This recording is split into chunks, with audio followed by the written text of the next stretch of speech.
I've been on 2 reality TV shows. Yeah, right. I have. I believe you totally. I'm actually being dead. I definitely believe you. You said yeah, right. Oh yeah, right. Oh yeah. That's what I said.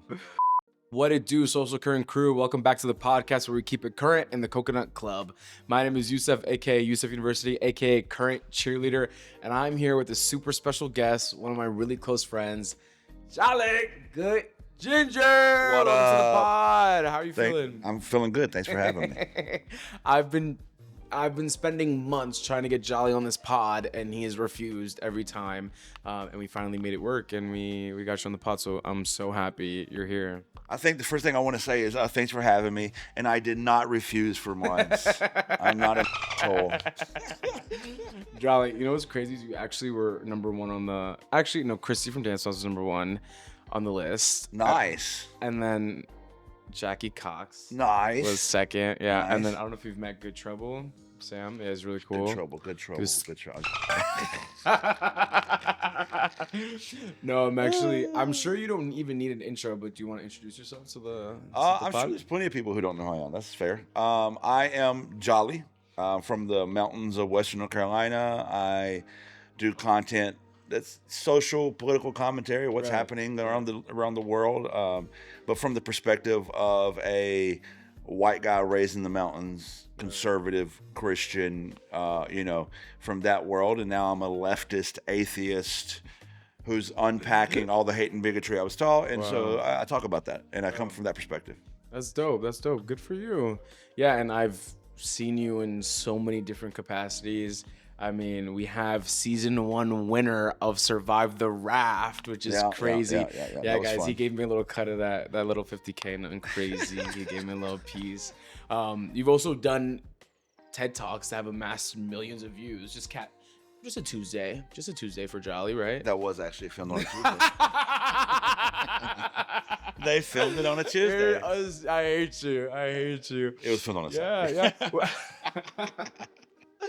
No, you've done so many projects. Like, what has been your favorite these last few months, and why was it Survive the Raft? Why was it Survive the Raft? Okay, so Survive the Raft was an amazing experience to say, hey, I did a reality TV show. Right. That's cool to be able to say that. I've done two. Also, if you ever watch TV and you're like, I just want to try that. Right. You know what I mean? Right. And I've 'Cause always it's wondered. harder than people think it is. Correct. Sitting on the couch and thinking you could do that. Well, because like you see like Survivor, the show, or what's that one? Alone and Afraid, Naked and Afraid. Naked and Afraid, and you're like, I wonder if I could do that. Right. And then you see the challenges that they do, like MTV, the challenge, and I'm like, hey, I wonder if I can do that. So then this gave me the opportunity to see could I do it? Yeah. Right. Well, you didn't just do it. Yeah, we made it to the You end. won. Yeah. Made it to the end. That's Right. humble. Because Yeah, congrats. you Every episode. got to catch your own fish, and you got to make your own food. Right, You got right. to collect your own firewood and make fires to cook with. And they had to go do the challenges. And I was like the oldest one on the I'm boat. so curious were there any skills from like making content and doing what you do that helped you survive the raft? The Army, hands down. All right, just I mean, straight the up. 'cause content didn't help.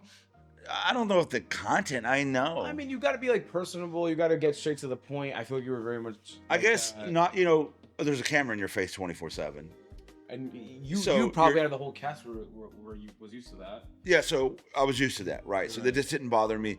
That every time I turned the corner and talked, there's a camera here. I was able to kind of, So yeah, being in the social media stratosphere kind of helped me be, I don't know, numb to that or be able to ignore it. So that did help, I guess. Yeah, but like as far as just roughing it through the elements, I mean, and plus I was like the oldest guy there, and I was. Oh, we know. I mean, you're pretty right. much the oldest guy. And I have a little extra, post army baggage, and so yeah, I mean that helped me, of course, yeah.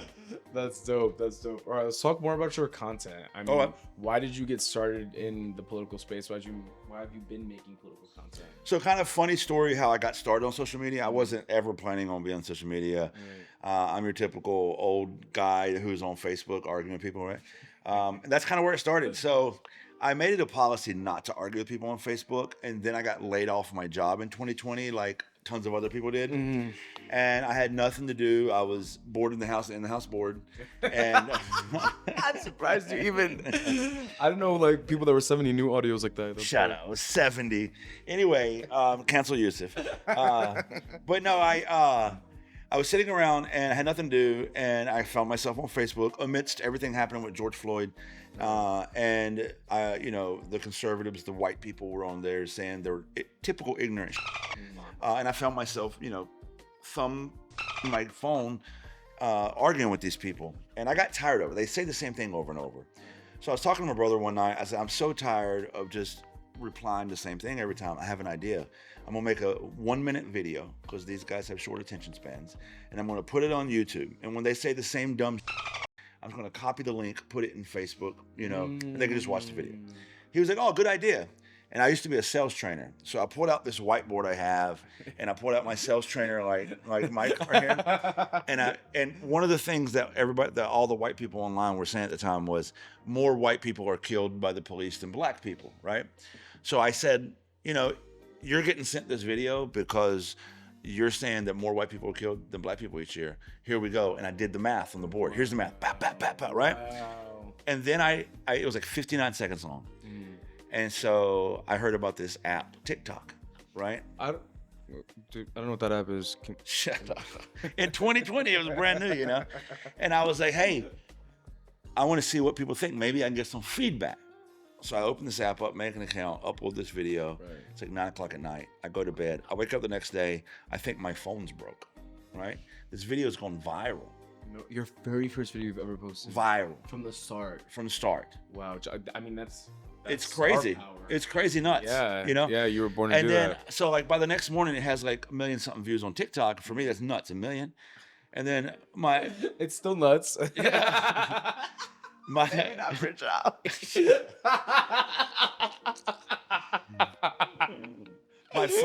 friend from Maryland texted me. She goes, "Hey, you're on Twitter." I said, "I don't have a Twitter." Oh, yeah.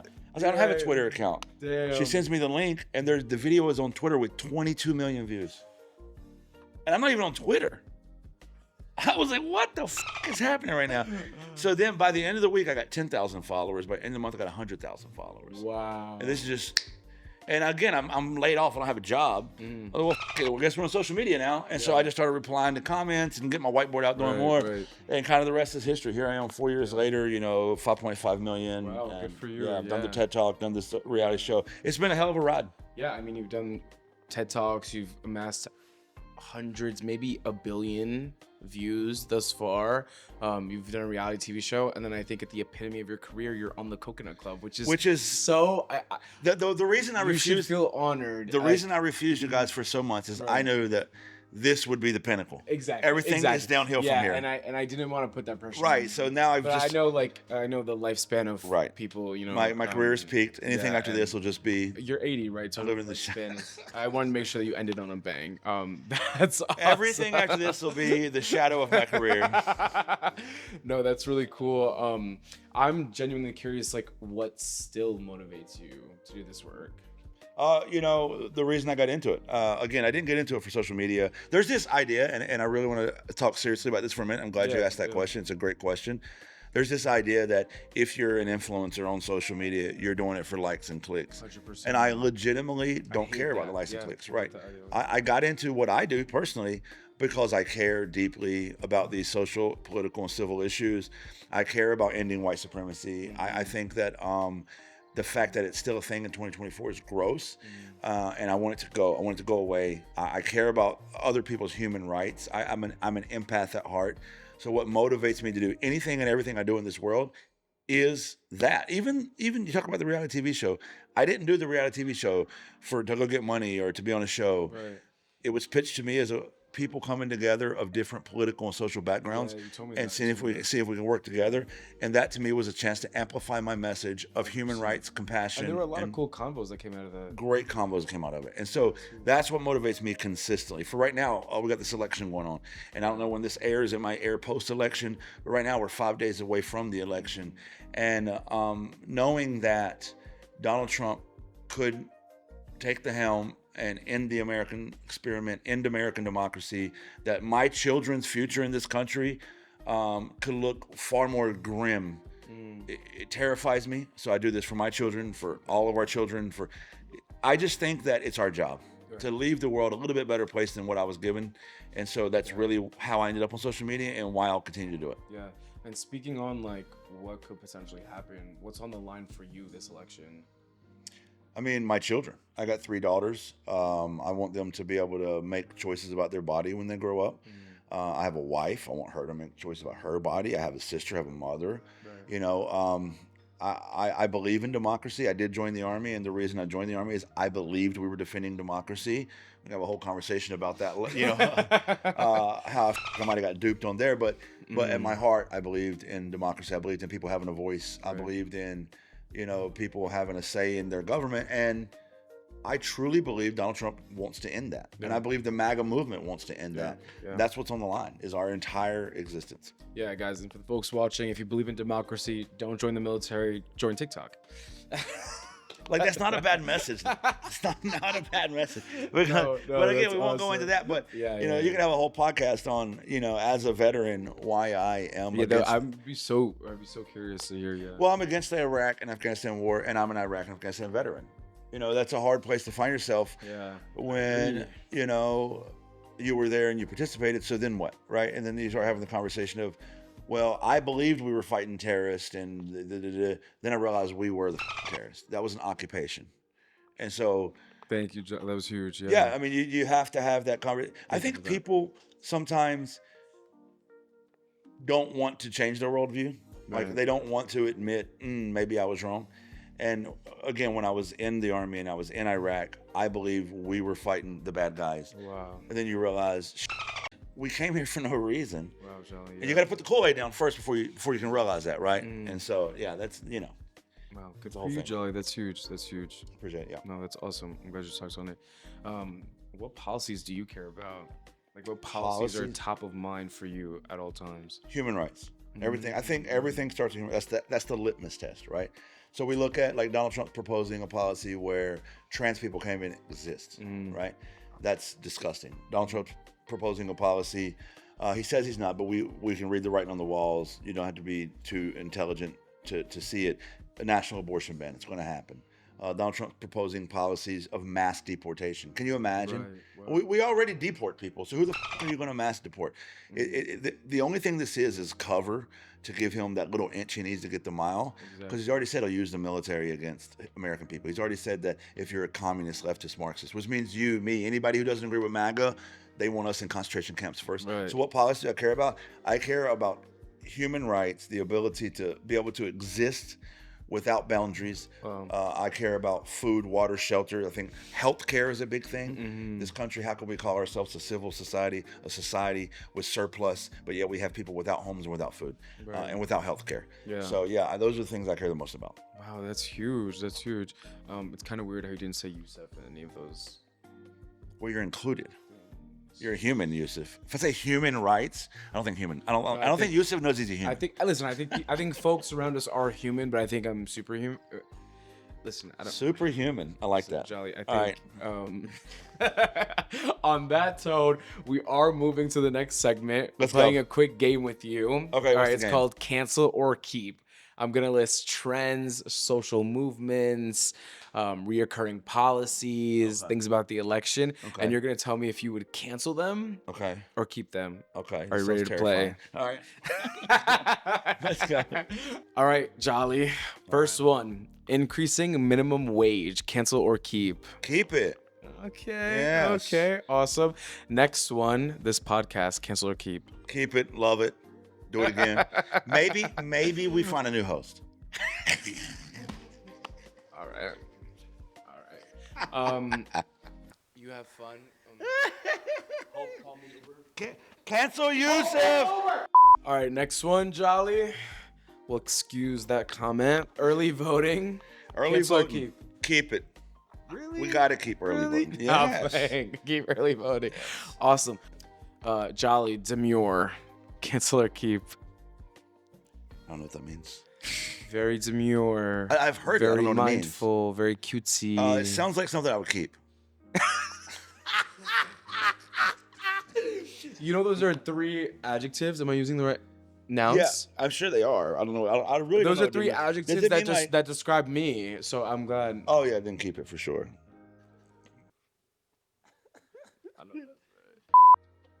Parking meters. Cancel 'em. The ship. Cancel.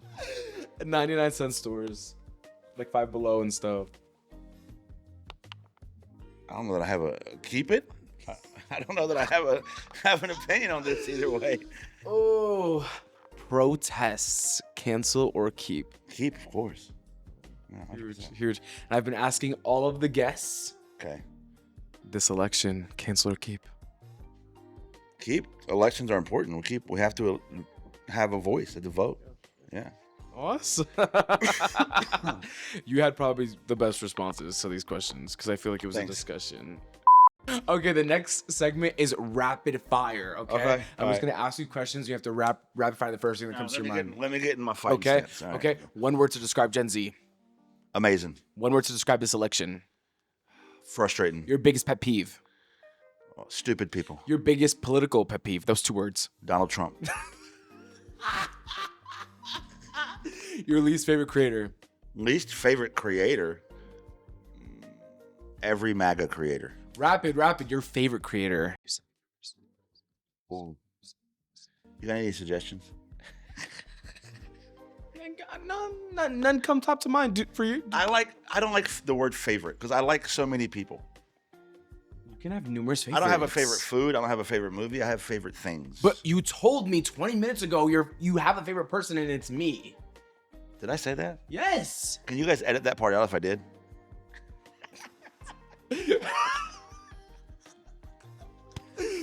Remember when you said that you would Venmo me $200 for my birthday or Cash App me? You never did. I thought you were on the phone. You talking to me? Guys, I'm in a group chat with Jolly, and it was somebody's birthday. It's not even his birthday. It was, This guy lies. Okay, no, but it was every day about somebody's his- birthday in the group And it chat. wasn't and we were all Yusuf. saying happy birthday, and he was like, "Oh my god, happy birthday! I love you." Drop the Cash App. It's my birthday. It was not your birthday. Now my but it is now my birthday. It's not his birthday. How much did you give me? Ask Good Trouble how Good. often in the same group chat this guy changes whose birthday it is. It's none of your business. We will be back. $500. Shut the up, Jolly. No way. Jolly, what the That's AirPod Maxes. What is an AirPod Max? They're these. We're gifting you these on the so podcast, Jolly. Congratulations. He already has some, so you don't need them. No, these aren't mine. Oh, they're getting gifted? Sweet, dude. This is amazing, man. Thank you. What the just happened these last two? What the is going on here on this day? On these last 26. What are you doing next week? That's not rapid fire. It's rapid. Okay, I'm covering the election. How does it feel interviewing people at rallies? I love man on the street content. Worst experience doing man on the street content. Going to Trump rallies. Do you have a specific worst experience? A specific worst experience How many fights have you gone into at rallies? in general? I want to change. I was in the army, and I grew up People poor. like were people like fighting it out in the bunk beds? On next week's episode. Last rapid fire question. All right. One hope you have from this election. I mean, I hope that our country starts moving in a more progressive direction. I hope that we don't go backwards. And I hope that we start seeing more progressive candidates on tickets with viable chances to win the election. I hope the two-party system goes away. I hope that, people's rights are protected. LGBTQIA plus rights are protected. Women's rights are protected. I hope that the unhoused situation is addressed. I hope that healthcare is more accessible and universal. I hope that education is better funding. I hope that we address mass incarceration and that we start lowering the rate of mass incarceration. I hope that we take these ancient laws off the books that are still effective. I hope that we dismantle white supremacy in general. I have a lot of hopes. I think I asked for one, but okay. That's awesome. I didn't hear. I hope Yusuf becomes a millionaire and stays handsome and attractive. But I get it. It's Tax the rich, unwritten- down with capitalism. Oh, sorry. Tax the rich, but not me. I'm rich. I'm opulent. I'm just Okay, we're wrapping up. All right. Since I am hosting, all of Gen Z will be watching. If you have one thing to tell Gen Z about being politically engaged in this election and elections to come and for their life, basically, what would you tell them? I think that Gen Z doesn't need to be told anything. I think that watching Gen Z operate, I think Gen Z is more politically engaged than my generation was. I think that Gen Z is making the difference that my generation should have made. The only thing I would say to Gen Z is sorry. Sorry that my generation didn't do better and you're having to carry all of our weight on your back. Thank you for being who you are. We love you, Gen Z.